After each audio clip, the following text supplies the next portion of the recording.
Hello friends, welcome back. तो आज देखते हैं वर्ल्ड की मोस्ट सेलिब्रेटेड और फेमस स्पार्कलिंग वाइन को, शैंपेन को। तो शैंपेन फ्रांस की स्पार्कलिंग वाइन है और ये पेरिस से 145 किलोमीटर दूर नॉर्थ ईस्ट में 4 जोन्स में प्रोड्यूस की जाती है, क्योंकि इन्हीं 4 जोन्स में शैंपेन बनाने के लिए बेस्ट ग्रेप्स, क्लाइमेटिक कंडीशंस और सॉइल मौजूद है। तो ये जोन्स या कहूँ कि डिस्ट्रिक्ट्स हैं mountain of reams, the valley of the मार्न अराउंड एपर्ने, द ऑब डिपार्टमेंट और द कोट डे ब्लां। तो इस 4th जोन को कोट डे ब्लां इसलिए नाम दिया है क्योंकि इस जोन में सिर्फ शार्दोने ग्रेप ही उगाया जाता है, जो कि एक वाइट ग्रेप है। तो अब जरा ध्यान दो और एक गोल्डन रूल को समझ लो शैंपेन के बारे में। शैंपेन फ्रांस में एक जगह का नाम है और ये चारों जोन्स शैंपेन की बाउंड्रीज में ही आते हैं। तो अब कोई भी आदमी शैंपेन की बाउंड्रीज में रहकर शैंपेन की गाइडलाइंस को फॉलो करते हुए स्पार्कलिंग वाइन बनाता है तो वो शैंपेन कहलाएगी। लेकिन अगर वही सेम आदमी सेम रेसिपी से शैंपेन की बाउंड्री से बाहर आकर वो स्पार्कलिंग वाइन बनाता है तो अकॉर्डिंग टू लॉ वो वाइन सिर्फ स्पार्कलिंग वाइन ही कहलाएगी, पर शैंपेन कभी नहीं, क्योंकि वो शैंपेन की बाउंड्री से बाहर आकर बनाई गई है। तो आगे बढ़ने से पहले एक सिंपल लाइन में स्पार्कलिंग वाइन को समझो कि जब किसी वाइट वाइन में CO2 ऐड कर देते हैं तो स्पार्कलिंग वाइन बन जाती है। ठीक वैसे ही जैसे कि कलर्ड मीठे पानी में CO2 इंजेक्ट कर देने पर वो पेप्सी या कोक बन जाती है। समझ में आ गया? तो आगे चलते हैं। तो शैंपेन बनाने के मामले में ऐसा नहीं है कि कोई भी वाइन मेकर अपने किसी भी मनपसंद ग्रेप्स या ग्रेप्स के कॉम्बिनेशन से शैंपेन बना ले, जैसा कि बाकी सभी वाइन्स के मामले में होता है। तो अब तुम पूछोगे, अच्छा तो वो कौन से ग्रेप्स हैं जिनसे कि शैंपेन बना सकते हैं? तो सिर्फ 3 ही ग्रेप्स परमिटेड हैं शैंपेन बनाने के लिए: पिनो नोवा, पिनो म्यूनिए और शार्दोने। पिनो नोवा और पिनो म्यूनिए ब्लैक ग्रेप्स हैं और शार्दोने व्हाइट। तो ब्लैक ग्रेप से शैंपेन को स्मूथनेस, रिचनेस और फ्लेवर मिलता है और शार्दोने बैलेंस और एलिगेंस कंट्रीब्यूट करता है। तो जनरली ज्यादातर blends 2 parts black to 1 parts of white के रेशो से ही शैंपेन बनाते हैं, पर कभी कभी शैंपेन को एंटायरली ब्लैक ग्रेप से भी बनाते हैं और इस टाइप की शैंपेन की बॉटल पर मेंशन रहता है ब्लां दे नोआ, means white wine made from black grapes. और जब शैंपेन एंटायरली शार्दोने से ही बनाई जाती है तब बॉटल के लेबल पर मेंशन होता है blanc de blanc, means white wine made by white grapes. और शैंपेन के इन सारे जोन्स को, विनियार्ड्स को ग्रेड करने के लिए जो गवर्निंग बॉडी है उसका नाम है कॉम्टी इंटरप्रोफेशनल डू विंडे शैंपेन, या शॉर्ट में CIVC। अब एक इंटरेस्टिंग बात सुनो कि डॉम पेरिग्न्यों जो कि एक ब्लाइंड मॉन्क थे और हेड सेलरर थे, उनको ही शैंपेन का फाउंडर कहते हैं। तो ये उन्होंने कैसे किया? वो तो ब्लाइंड थे, तो वो ये कर पाए अपने सेंस, टेस्ट की वजह से। तो होता ये था कि शैंपेन रीजन में बनने वाली सभी वाइन्स की नेचुरल टेंडेंसी स्पार्कलिंग होती थी और वाइन में ऐसी क्वालिटी का होना वहाँ के क्लाइमेट्स की वजह से था, क्योंकि ऑटम के कोल्ड वेदर में फर्मेंटेशन प्रोसेस रुक जाया करती थी, जिससे कि CO2 को वाइन में मिक्स हो जाने का चांस मिल जाता था। और जब गर्म वेदर आता था तो यीस्ट फिर से रिजुविनेट हो जाती थी और अब सेकेंड फर्मेंटेशन स्टार्ट हो जाती थी।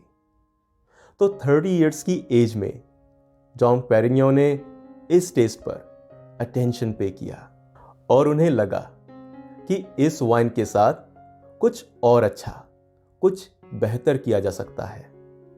तो उन्होंने कुछ ब्लेंडिंग एक्सपेरिमेंट्स शुरू किए, दूसरे विनियर्ड्स के ग्रेप्स भी मंगाकर इस्तेमाल किए और इसी दौरान उन्हें पता चला कि बॉटल्स स्ट्रॉन्ग होनी चाहिए। नॉर्मल एग्जिस्टिंग वाइन बॉटल्स तो प्रेशर को संभाल ही नहीं पाती, तो वो बॉटल मेकर से मिले और बॉटल्स को स्ट्रॉन्गर बनाने के लिए कहा ताकि बॉटल प्रेशर के सामने स्टैंड कर पाए।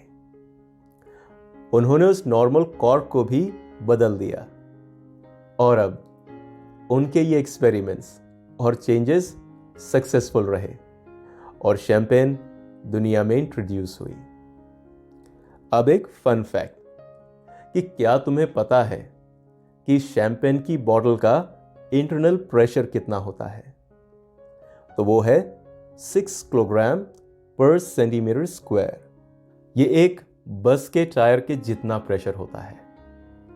अक्सर लोग इस क्वेश्चन के ऊपर ध्यान नहीं देते और मेरे इनिशियल टाइम में जब मुझे लगता था कि कोई F&B का सीनियर बहुत ज़्यादा शो ऑफ कर रहा है, तो मैं एक ट्रेनी CDP होते हुए बड़े इनोसेंटली उसे बात शुरू करता था और उसी मासूमियत से पूछ लेता था कि शैंपेन की बॉटल का इंटरनल प्रेशर कितना होता है। और ये क्वेश्चन हमेशा एक नॉकआउट मूव की तरह काम करता था। तो अभी तक जो सीनियर ज़रा स्टाइल में होता था, अब कम से कम मेरे सामने तो फ्रेंडली ही बिहेव करने लगता था। यकीन करो, अपने करियर के इनिशियल टाइम में इन बेवरेजेस के क्वेश्चन से बहुत सारे लोगों को सताया है और अब वो सब कुछ सोचकर हंसी आती है। अब ये मत सोचना कि मैं ईविल था। तुम भी तो समझो कि मैं भी अभी अभी IHM से फ्रेशली पास आउट हुआ था और शरारत तो अभी भी मेरे दिमाग में ही थी। खैर, एक शेफ होकर बेवरेज की एटलीस्ट थियोरेटिकल नॉलेज ने मुझे बहुत हेल्प की, मुझे बहुत सारे फ्रेंड्स दिलवाए, ये तो मानना ही पड़ेगा। और मैं तो ये स्ट्रांगली रिकमेंड करूँगा सभी एस्पायरिंग शेफ्स को कि बेवरेज की एटलीस्ट थ्योरी को अच्छे से समझो और उसे टाइम टू टाइम रिवाइज भी करते रहो इंडस्ट्री में पहुंचने के बाद भी, ताकि सभी पॉइंट्स तुम्हारी टिप पर रहें। और ये बेवरेज की नॉलेज तुमको बहुत बड़ी एज देती है इस कॉम्पिटिटिव मार्केट में। तुमको एक्स्ट्रा बूस्ट, एक्स्ट्रा कॉन्फिडेंस देती है अपने सीनियर्स के बीच में भी, और खासकर तुम्हें एक शेफ के टैग से निकालकर तुम्हें एक वाव फैक्टर के शेफ के साथ जोड़ देती है।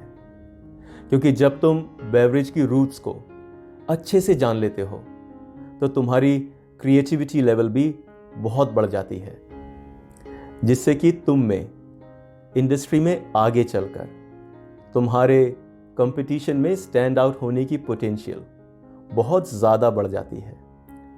और यही बात मैं एस्पायरिंग F&B मैनेजर्स के लिए भी कहूँगा कि किचन के बेसिक्स, थियोरी ऑफ कुकरी, उसको कभी भी मत भूलो।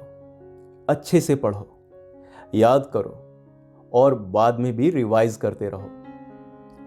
इससे तुम अपने स्टाफ और अपने पीयर्स की नज़र में ही नहीं, बल्कि उस नॉलेज की वजह से, तुम्हारे काम, तुम्हारे कॉन्फिडेंस की वजह से तुम अपने GM की निगाह में भी एक अलग ही लेवल पर होगे। और फिर इस लेवल को मेंटेन करके रखना हमारी अपनी मेहनत, हमारे खुद के ऊपर डिपेंड करता है कि क्या हम टाइम के साथ खुद को रिफाइन करते जा रहे हैं। और यही टिप फ्रंट ऑफिस को हाउसकीपिंग और हाउसकीपिंग को फ्रंट ऑफिस की नॉलेज के लिए भी है। चलो, इस बार शैंपेन के साथ करियर कोचिंग भी हो गई। और हाँ, अगर कोई तुमसे कहे कि शैंपेन की बॉटल के प्रेशर को एटमॉस्फेरिक प्रेशर में बताओ, तो उसका आंसर भी 6 एटमॉस्फेयर है। और अगर कोई पाउंड में पूछे तो बताना 73 to 88 पाउंड्स पर स्क्वायर इंच।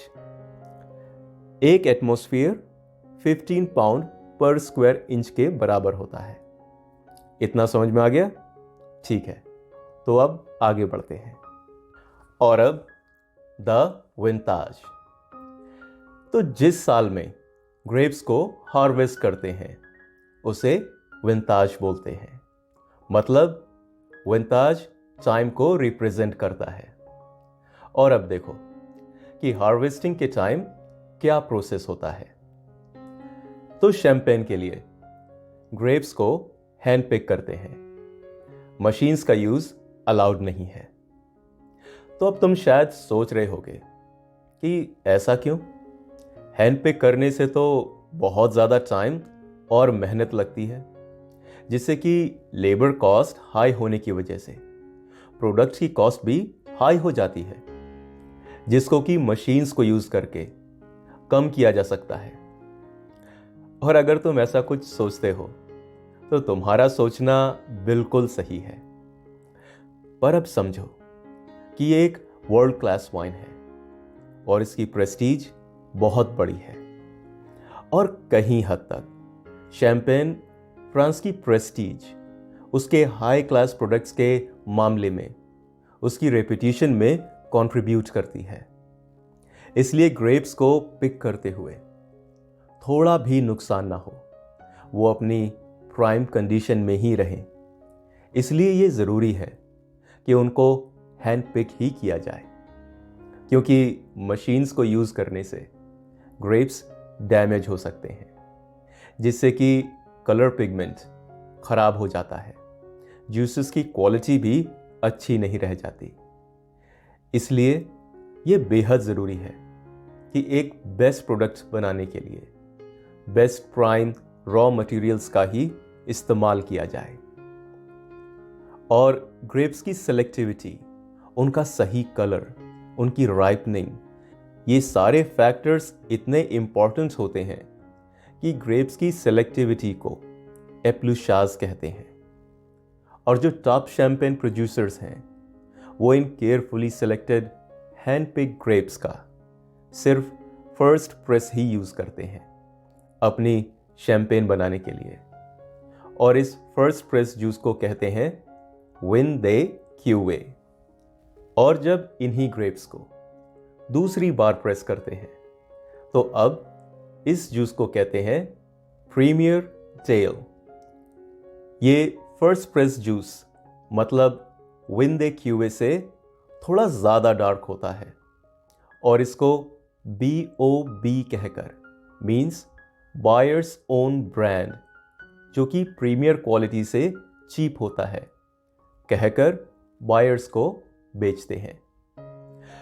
और जब इन्हीं ग्रेप्स को थर्ड टाइम प्रेस करते हैं तो अब जो जूस मिलता है उसको जिक्सम टेल कहते हैं। पर 1992 में थर्ड प्रेस से शैंपेन बनाने को अथॉरिटीज़ ने अबॉलिश कर दिया था। तो इसलिए ये जूस अब फर्मेंटेशन के बाद डिस्टिल्ड करके लोकल ब्रांडी बनाने के काम आता है, जिसे कहते हैं मार्क दे शैंपेन।